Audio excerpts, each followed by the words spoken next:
Imbes na kasiyahan, katatakutan ang nangyari sa isang kasalan sa Karkar, Cebu. Dahil ang nakuha ng litrato ng groom, pugot ang ulo. Sa wedding video, masayang-masaya ang bride at groom na sina Donald at Gian. Ang 9 na taon kasi nilang relasyon, sa simbahan din ang tuloy. Pero sa kalagitnaan ng seremonya, kung saan magpapaalam na ang bride sa kanyang mga magulang, ang photographer nila na si Charles biglang kinilabutan. Ang groom kasi nalitratuhan niyang pugot ang ulo. May mga paniniwala yung sama daw na naputol yung ulo. Ang nakita niya kay ang kwelyo raman, wala na ang ulo. Na-shock yun ko. Ngano man ni, pwedeng mabiyuda si Gian. Ano ang sinapit ng groom? Ayaw ko pa pong mabiyuda.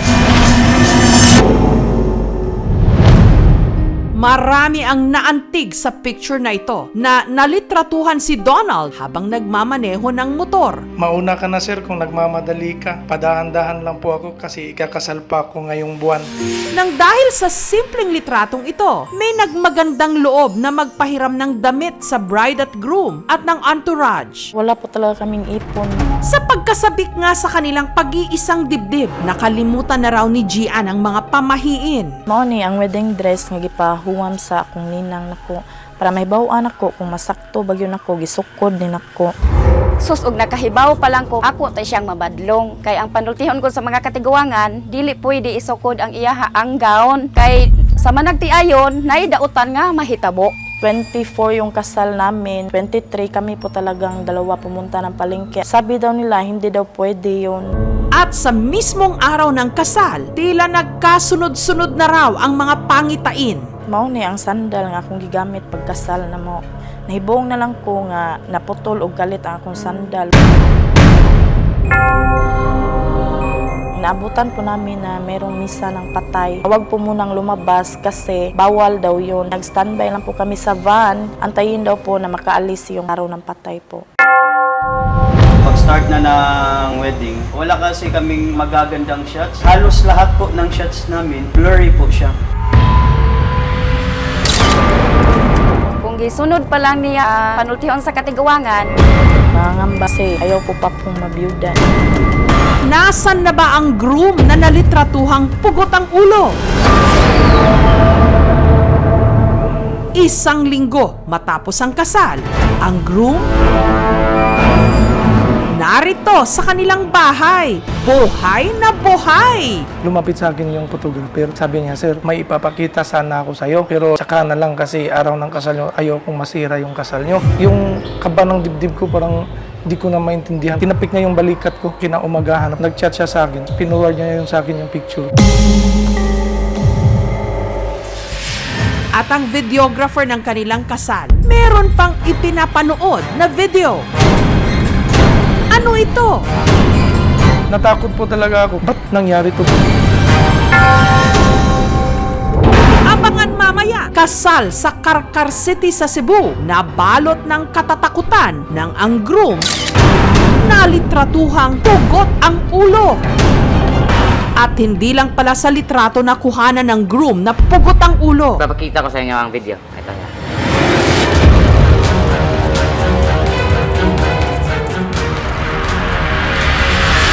Ang tinataka ko lang po ay, nang i-video ko, parang nag-stop siya. Kinikalibutan pala na. Ngayon nga po, lumakas yung kaba ng dibdib ko.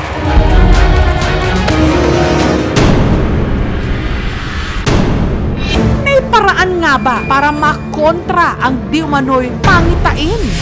Ang mga pangyayaring magpapalaki ng ating ulo sa kilabot. Papakita ko sa inyo ang video. Ito yan. Mamaya na. Groom sa Karkar City sa Cebu, nakuna ng litrato na parang pugot ang ulo. Natakot po talaga ako. Ba't nangyari to? Nangangamba kasi ayaw ko pa pong mabiyuda. Kaya si Donald, pinayuhan na sunugin ang mga isinuot niyang damit. Ang problema, hiram lang pala ang mga ito. Ingon akong ba na nga, pila naman kuno kantidad sa sinina, sa tao. Gusto ko akong ba na nga ipasunog. Dito na naman namin sinunog. Pagkatapos na namin sinunog, inaipon ko po yung abo. Binabalot ko po ng itim ng tela. Pagkatapos, tinatapon ko po sa ilo. Pero si Donald, mas kinilabutan pa raw nung ipakita sa kanya ang video sa eksaktong anggulo kung saan nakuhanan naman niya ng litrato ang groom. Paglapit sa tatay ng bride, makikita pa ang ulo ni Donald. Pero pagkamano niya, dun na siya nakuhanan na parang pugot ang kanyang ulo. Ang tinataka ko po lang po ay nang ibinidyo ko, naputol din ang ulo. Parang nag-stop siya. Tumayo lahat ng balahibo ko. Natakot po talaga ako. Kaba ng dibdib ko, parang di ko na maintindihan. Pero nung ipinaliwanag ng photographer na si Charles ang video, tila wala naman palang dapat ipangamba ang mag-asawa dahil ang kuha tila naangguluhan lang. Sa likod ako na angle, sobrang nakayuko ka talaga sir nung nag-bless ka sa papa ng bride. Hindi lang sumama yung kwelyo at saka yung kwelyo naman ng sinuot mo na damit, medyo matigas lang talaga. Kuha po ito sa one of the attendees sa inyong kasal. Ipapakita ko sa inyo ang video. Ito.